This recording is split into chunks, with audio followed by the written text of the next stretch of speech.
This Hangout on Air is live. Welcome to Sacred Bombshell Academy Launch Week. I am Abiola Abrams, and I'm excited to be here with Davisha Davis of Project V Inc. We are going to be speaking about community tonight and the power of you being you, because this is a part of the launch for my brand new book, The Sacred Bombshell Handbook of Self-Love. And the power of community happens to be one of the chapters in the book. This series is 11 phenomenal speakers, each who speak about one of the power chapters in the book. And so welcome, Davisha. Welcome, welcome, welcome. Hello. Hi. Hi there. Thank you so much for being a part of this conversation. Thank you. So, Davisha, I'm going to tell people a little bit about your organization, Project V Inc., and then we are going to jump in just because I'm just so thrilled about what you are doing as a media activist, as a woman just in the world. Project V's mission is to heighten adolescent women's awareness on the power of media. Many of our young women are being programmed to value all things media related and may feel forced to conform to the media standards rather than valuing themselves first. Project V will teach young women how to objectively appreciate media without it influencing their lives and perpetuating stereotypes. In addition, they will be encouraged to excel to their fullest potential by participating in workshops focused on self-worth and respect.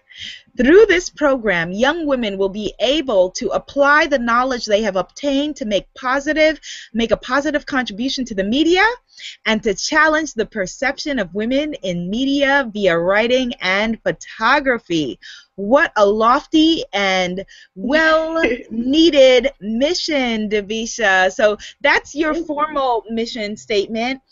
Tell us in Yes. your own words who you are and why Project V Inc. I'm Davisha. I have a background with TV, radio, and film. And so in learning that, I realized that number one, there's not a lot of women in the industry.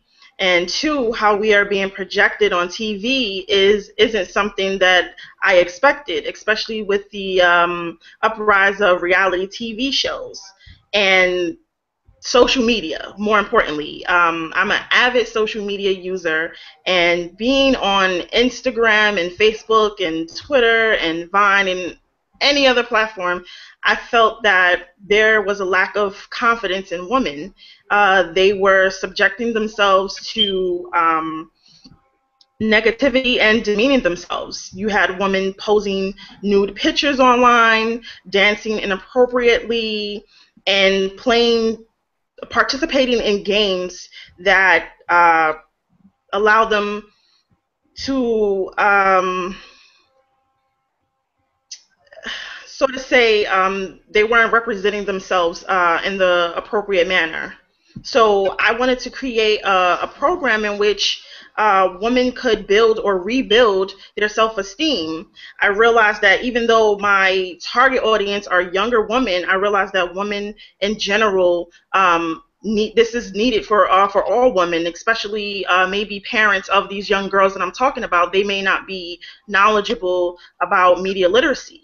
So Project V will have workshops that are focused on self-esteem, and basically it's a 6-week themed program. And each week we target something different, from etiquette to health to talking about some of the media related topics, music, TV, and most definitely social media and how it relates to mental health. That is one of the biggest issues that I'm seeing on social media, where we have people seeking attention. So I definitely wanted to address a lot of these issues through Project V.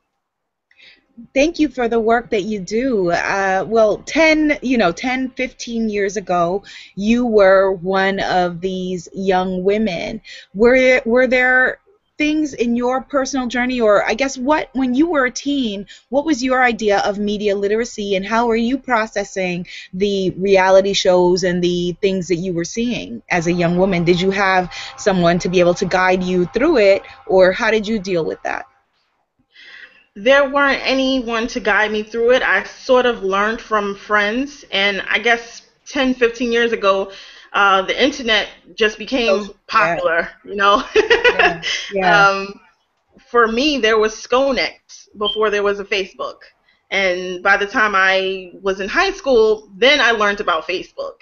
And I was on pretty much Skonex, MySpace, and Facebook, and not realizing that a lot of the pictures that were posted weren't private, you know, or knowing that someone could see my picture and use it for their own personal gain, or could judge me if I was to apply for a job, you know, uh, now, like right now. So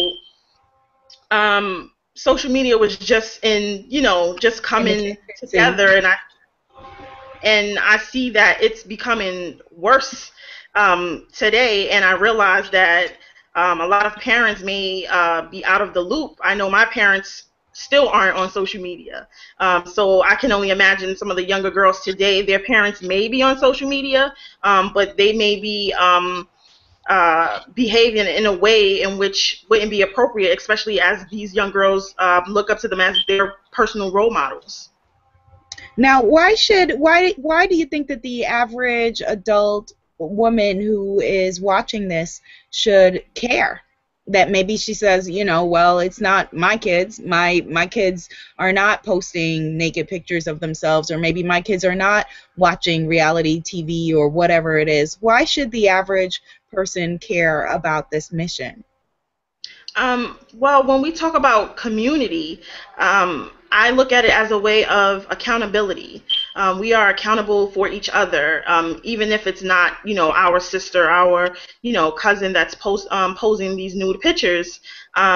We are responsible, and we should say something about what's going on. And today, everything becomes a trend. So if your child may not be doing it today, they may be doing it later, or they may not be doing it. They may not be doing it to the point where you know about it. They may be hiding it. Maybe these parents don't know that they have the connection with their child as much as they think.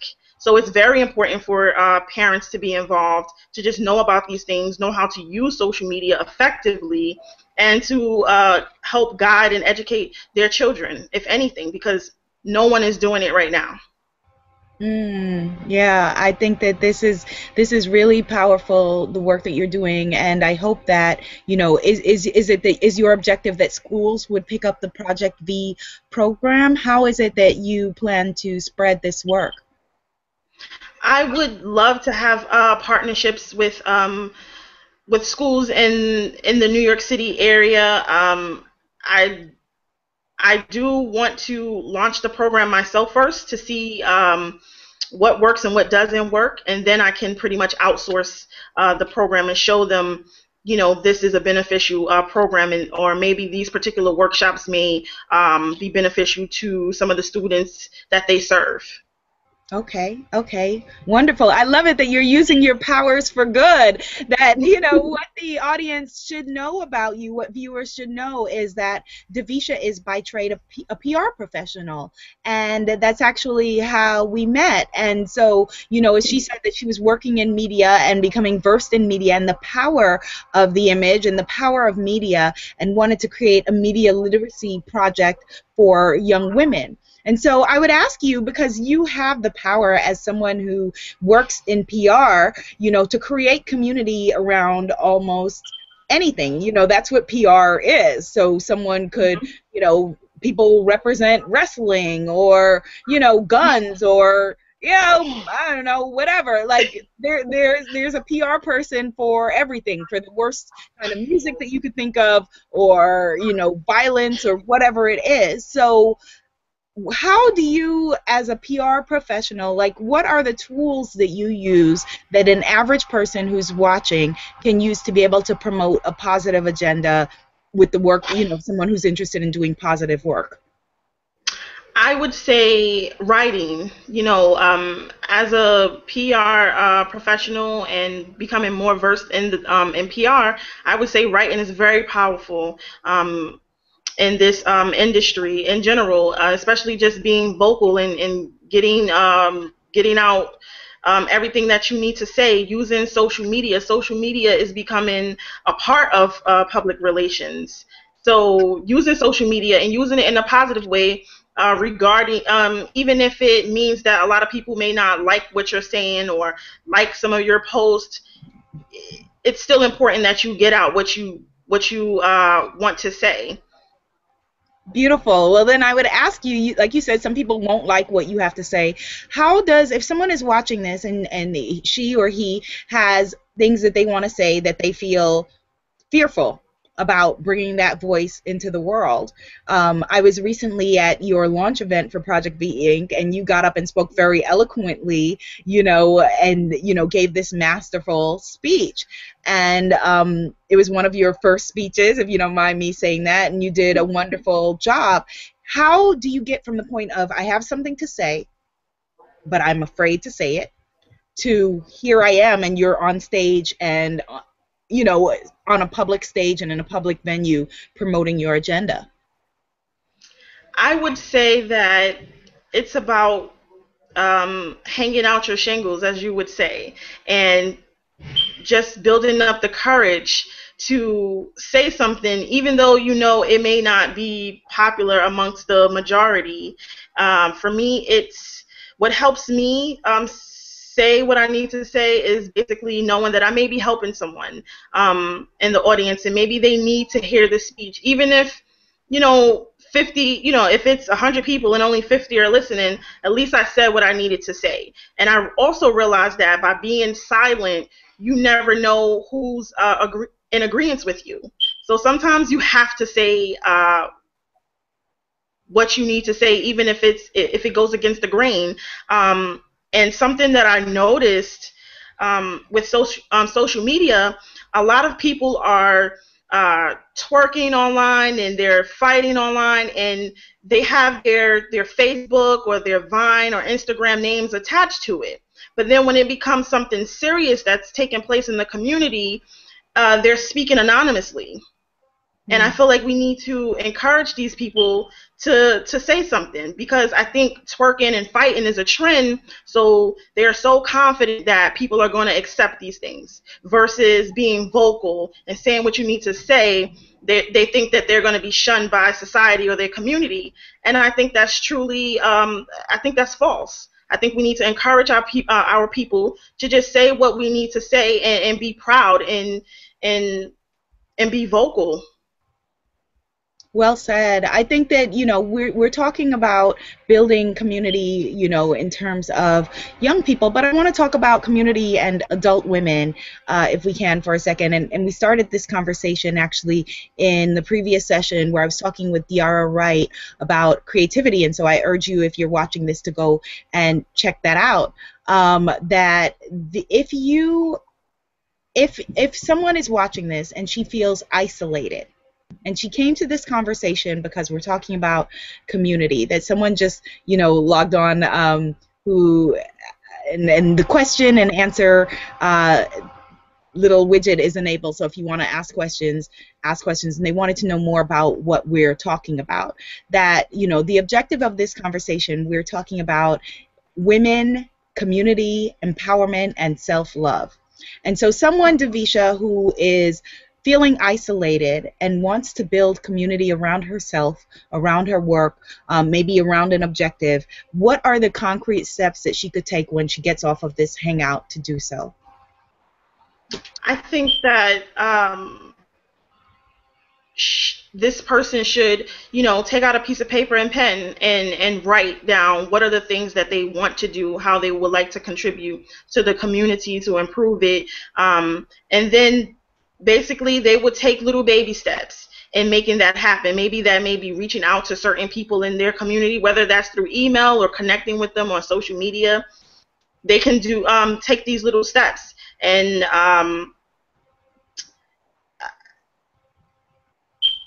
I think that I'm that's a sorry. good start. No, no, no. That's really important because what I want to point out to people who are watching is that, Davisha she's putting her money where her mouth is. Let me tell you exactly how Davisha Davis and I met. That obviously, I'm a writer and I'm a public person. I write for publications that people subscribe to, and so people tend to contact me and reach out, for advice or for whatever reason, and I get a lot of correspondence, and so a lot of them may be, silly and easily disregardable, but I do try to look at all of my mail because I am a public advice giver, and that is very important to me to be able to laser coach through the work that I do. So I'm not only in service to the women who can afford to work with me one-on-one, or the corporations who can afford to hire me to speak, but to people who may write an advice question or a mentorship question or whatever it is. And so Davisha reached out to me. She's one of many people wrote a letter and was like, hey, do you have an event that promotes your work? And if you don't have such an event, I would like to help you to organize one. And so what did she do within that that you can take away from? That she presented herself and said, this is a person that I see in the media that I want to connect with, because I have a positive objective. She has positive objectives. And so as daunting as that might be, I mean, hey, I'm just Abiola, but, to reach out to a stranger and say, hey, here I am. But she did that. So step one, so number one, her just being courageous enough to reach out, that was a big thing, to take that step, and say, dear Abiola, here I am. Number two, that she, instead of, I get a lot of, as I'm sure all of you who are watching, a lot of what's in it for me letters, here's my whatever, promote it, publish it, whatever, that she said, here's what I would like to do for you. Oh, well, that sounds interesting. That immediately sounds, a lot more appealing, frankly. She said, I like these things about your work. So she was clear, and here's what I would like to do for you. Rather than some people write and they say, well, tell me about your work. Well, I have a website that, I spend a lot of time and money on. And so, do your research if you're approaching someone, rather than, expecting them to jump in and explain to you who they are. And then the third thing that she did was follow through. That, I said to her before we got on this call that this journey has been a long time coming. And so publicist Terry Williams, who wrote the book, the name of the book just went out of my head, but she was a mentor to me, like, just very early on. And she said to me, she said, when I just graduated college, she said, Abiola, she said, if you do what you say you are going to do, you will be ahead of 99% of the people in the world. And Davisha Davis is someone who does what she says she's going to do. And so I would urge you to also be able to use those steps, whether it's building community around your work or just putting your work out there, in terms of community to begin with. And so thank you, Davisha, for doing that. What made you have the courage even just to reach out and present yourself and present what you had to offer? I had a mission, I had a purpose in mind, and the worst that could happen is that you didn't respond. I realized that I was speaking to the rapper Common, his assistant, and I would send her an email probably every so often, and she responded one day saying, "I love your persistence," and I think that is what gets people ahead. Whether the person doesn't respond or not, it's just something that you just have to keep doing. You have to just keep going and keep trying, and somebody will respond, and you'll make a connection, such as we did.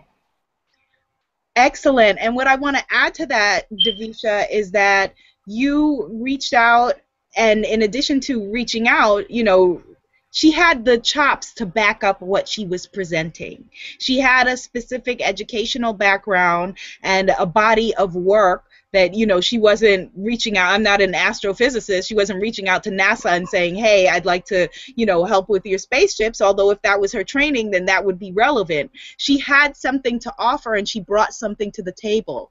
And so that's really important too as we build community. with others, rather than asking, what's in it for me. Think, how can I serve? What is it that I'm offering?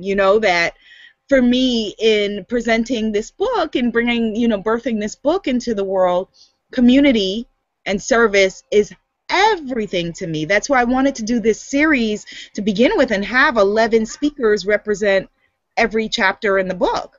Like I speak for a living, so I could easily get up and talk on and on. As you can see, I like to talk. I could talk on and on about each chapter, but for me, the objective, I'm in service. I'm in service to this work, and that necessitates bringing in the voice of others, who may have more to say on the topic.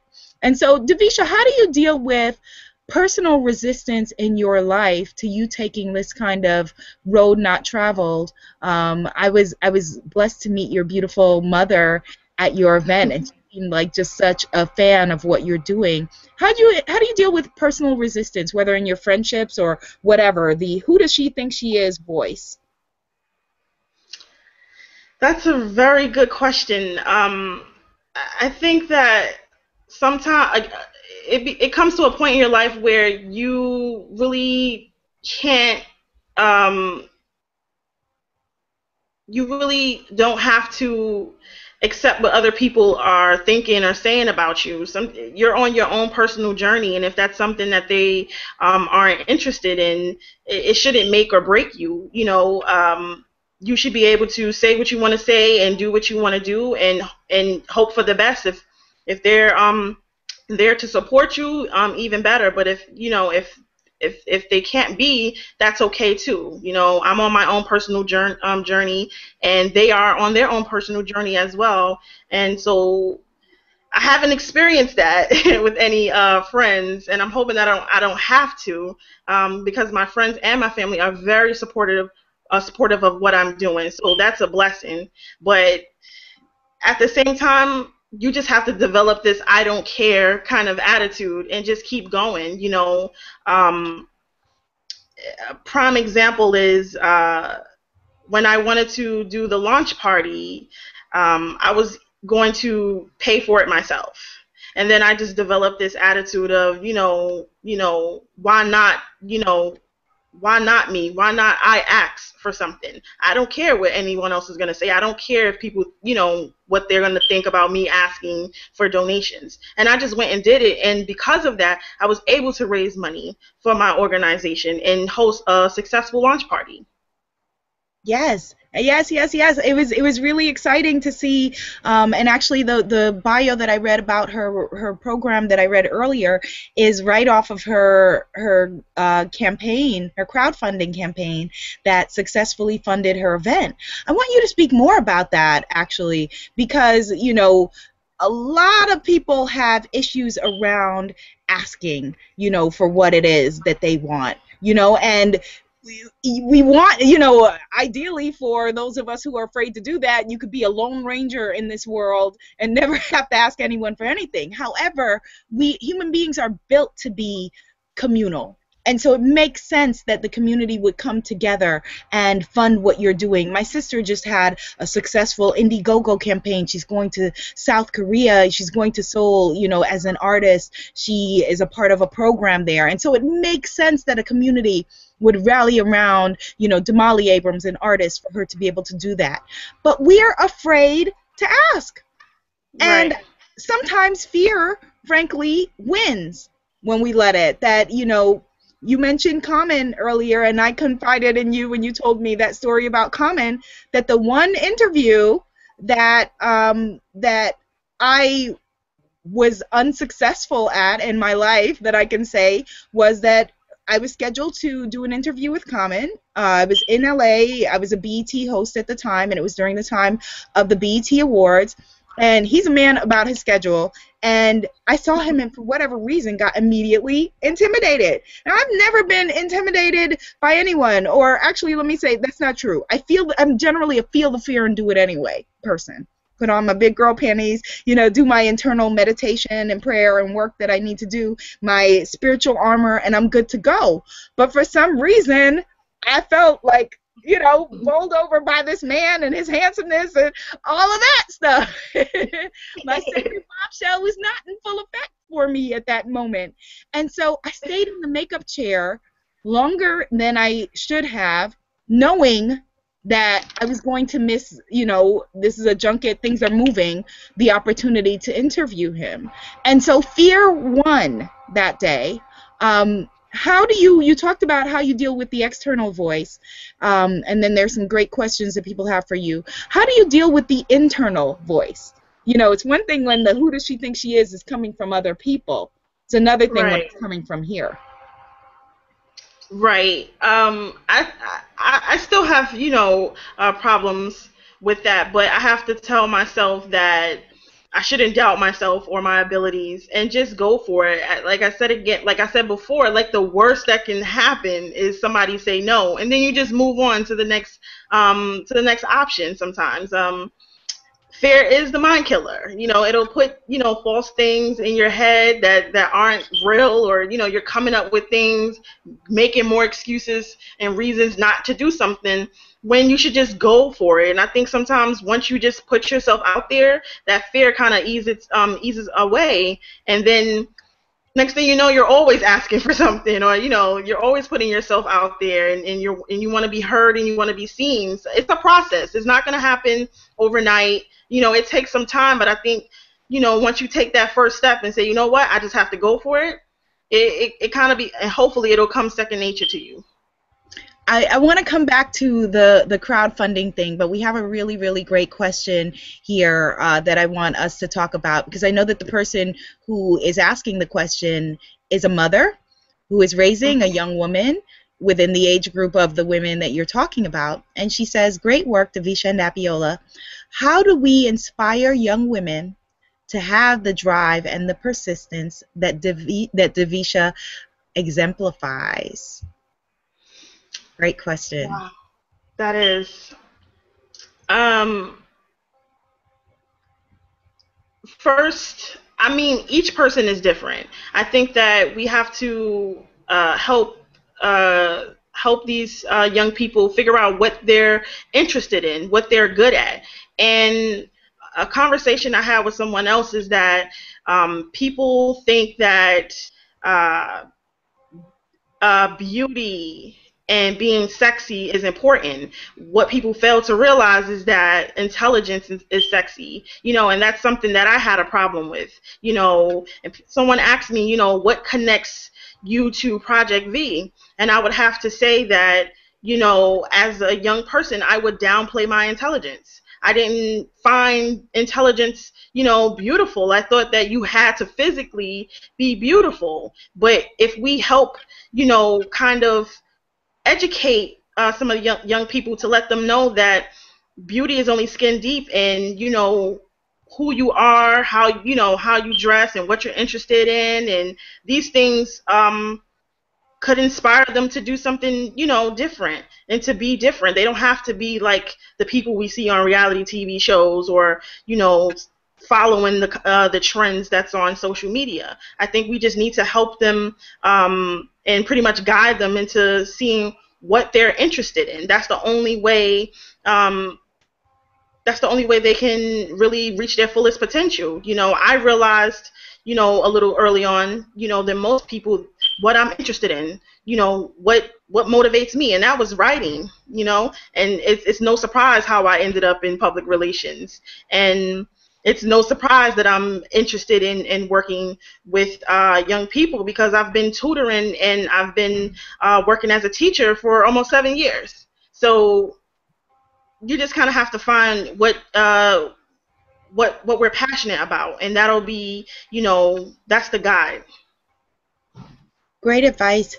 Great advice. I would like you to follow up with that with sharing with us what you do on days where you feel afraid. What do you specifically do on days where you feel depressed, where you feel sad, where you feel, that we're all human beings, sacred bombshells that we are, we're human beings. And so what do you do on days where you have, your own personal self-love crises?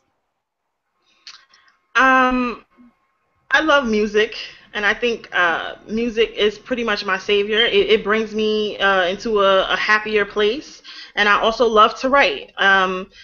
Sometimes I may pull out a piece of paper, and write, or I may write on my computer, or I just may take a walk. And most importantly, I always pray. It's not easy. It's nothing that you can just jump out of. 1 minute you're sad, and then the next minute you're happy. But sometimes you just have to get those emotions out and just go through the feelings and just be honest with yourself and say, this is how I feel. How can I change this? It's not easy, especially me sometimes with myself.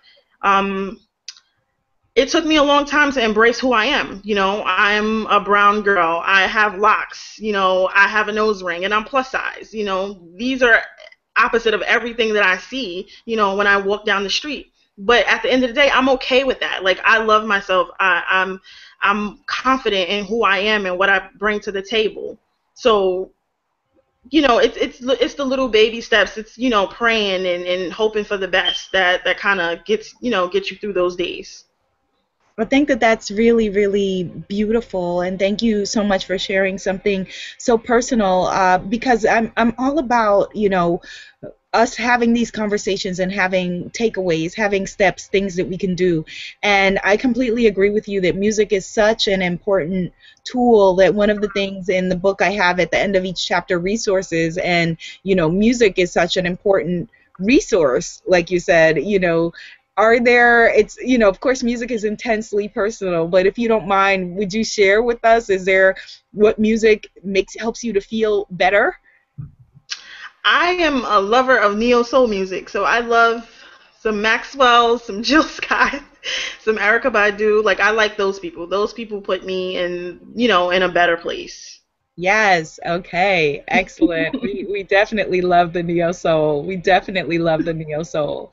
And so for a mother, like the person that asked the question earlier, who, is helping a daughter to learn how to love herself. I often say that, a lot of times our mothers couldn't teach us how to love themselves, how to love ourselves, because they didn't know how to love themselves. Right.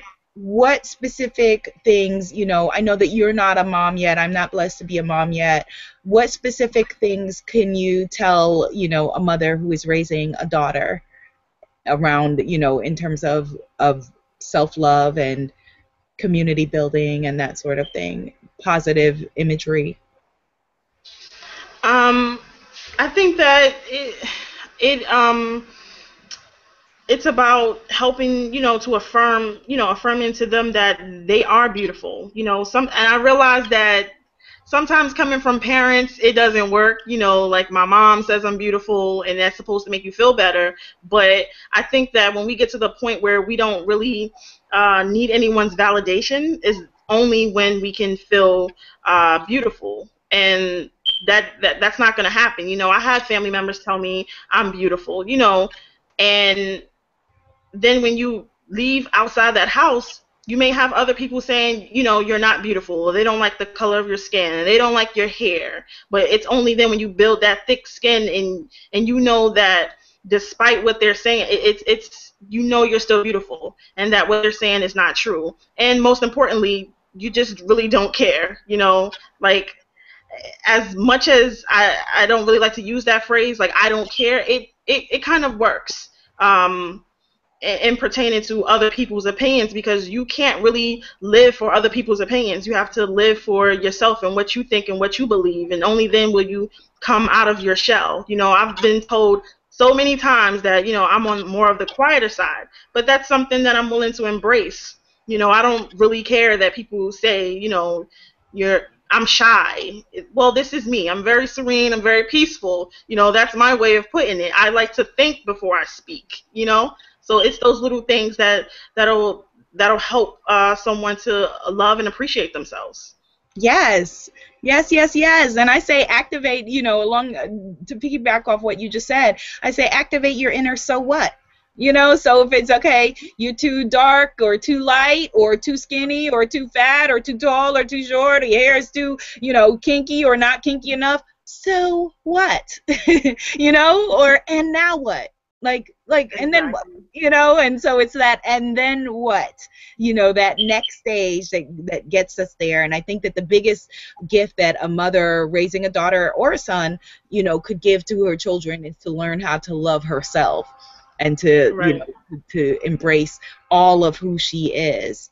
And so you spoke about, as we come to a close, you spoke about, you being able to embrace who you are as a brown girl, having locks or a nose ring, and how music helps you to cope today, as well as your writing and that sort of thing.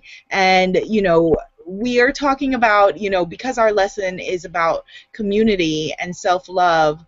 Can you tell us how, as an adult, you were able to, if you were able to find a positive community to have around you? That a lot of women, as we've spoken about before, feel isolated and feel alone. And I'm going to be doing this event later in the summer, I think toward the end of July, but I'm not sure, in New York, specifically because I've heard so many women tell me that they're lonely. A friend mixer. Like, we talk about how to find Right. a date and meet somebody else, but people want to meet friends. And when you're outside of school, or even if you are in school, you don't know how to do that. And so how did you build your own personal community, your own inner community? Ah, that's interesting. I guess Or I'm is it very. ongoing? I'm sorry. Can you repeat? I said, or is it ongoing? Is it something that you're still working on? It's still ongoing, and I think that it's going to continue only because of the journey that I'm on with Project V. I'm going to meet tons of more people, and I like to. I'm very very picky about the people who I choose to be in my circle, in my community, and I only want to allow positive people in my circle. I I'm good. I'm good at listening and taking advice and giving advice, and those are the people I want around me, who encourages me, who motivates me. And so I'm not, you know, I don't let people in my circle very easily. It takes time, and I think that's probably one of the reasons why we have a lot of bad, behaviors going on, because it's easy to allow, negative into your life, and as opposed to something positive. So I look for the positive in everybody, but it ultimately comes down to, who meshes well with me, and what do they bring to my life, and what can I add to theirs. How can I help them further their goals, and vice versa. Well, beautiful, Davisha. I am just so proud of you and excited about your mission, and thrilled that I opened your email and that we're connected, and look forward to knowing you for a long time and participating in your work. How can people support Project V Inc. and what is coming up next for you? Well, next, hopefully I should have a workshop called Confidence and Beauty, and the participants are going to be businesswomen, women who own businesses in Harlem, actually, and how it's not about just being beautiful, but also using your brains and being confident and starting your own business. So this is something that I want to show young people, whether guys or girls, that it's not about your looks. It's about using your brain sometimes too, and applying that to a business. So hopefully that event should be in late July, and people can learn more about Project V by visiting www.projectvinc.com. And on the site, it should be an email and a phone number in which they can reach out to me should their child be interested in joining the program or even volunteering. Beautiful, beautiful. And I look forward to seeing what happens with that event and with what you're doing. That I would urge you, in addition to all of the in-person work that you're doing, to put your social media chops to use, and I'm sure you have this planned already, but create maybe an alternate online community, where the young girls can go where they're not, being challenged to post naked pictures of themselves or that kind of thing, to Right. really create those kinds of forums and online safe spaces where people can have conversations like this. Because what you do Yeah. is so important. That you mentioned, downplaying your intelligence as a kid and as a young woman. Well, I'm here to confess that I did it as an adult, for a really long time. That, even like that there were, when I was interviewing with certain men for certain things in television, left certain parts of my resume off, said, okay, well, I'm a writer, but left the producer part of it off because I didn't want them to feel intimidated, or left parts Right. of, and so, let's let all of that stay in the past. There's no more downplaying any of us. Here is who we are: sacred bombshells, head to toe, Yeah. inside and out, mind, body, and spirit. So I want to thank you, Davisha, and I want to close by reading something from the Sacred Bombshell Handbook of Self-Love. And this is from the chapter on community, Ubuntu, which is, the Bantu word for community. The sacred feminine law of Ubuntu, community. The sacred bombshell knows that togetherness is the key to the evolution of human beings as a species. And notice I didn't say women, although, I'm a woman and this is a book for women. I said us as a species because it's all about men and women. We all need each other. None of us can do it alone, doing it together. All right. Educate a mother and you begin to liberate a village. Diplomatic communication, mutual respect, valuing the team, and process-oriented approaches are the yin feminine energy keys to leadership, community, and the global tribe. Power does not come from a rejection of yang masculine energy leadership, but rather yin and yang partnership, working together. This is sacred self-love. So thank you so much to Davisha Davis and Project V Inc. Go to her website and support her work.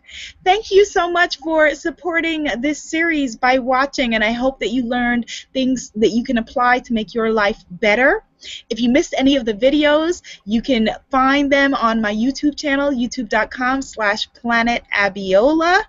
And we will continue this journey. I have so many exciting things planned for you for our Sacred Bombshell year. A lot of great things coming up that I'm going to be announcing when I get back from my Essence Festival book tour stop in New Orleans, where if you're going to be there at the Essence Fest, I will be hosting a couple of panels for TV1, a women's empowerment panel with the R&B divas. I am doing a book signing. I'm also giving a talk. Lots of things going on. Follow me everywhere on social media at Abiola TV, where the TV stands for Transformation and Victory. If no one has told you today, I love you, love you, love you, and can't wait to hear what you think of the Sacred Bombshell Handbook of Self-Love. Dream bigger, love yourself. Bye.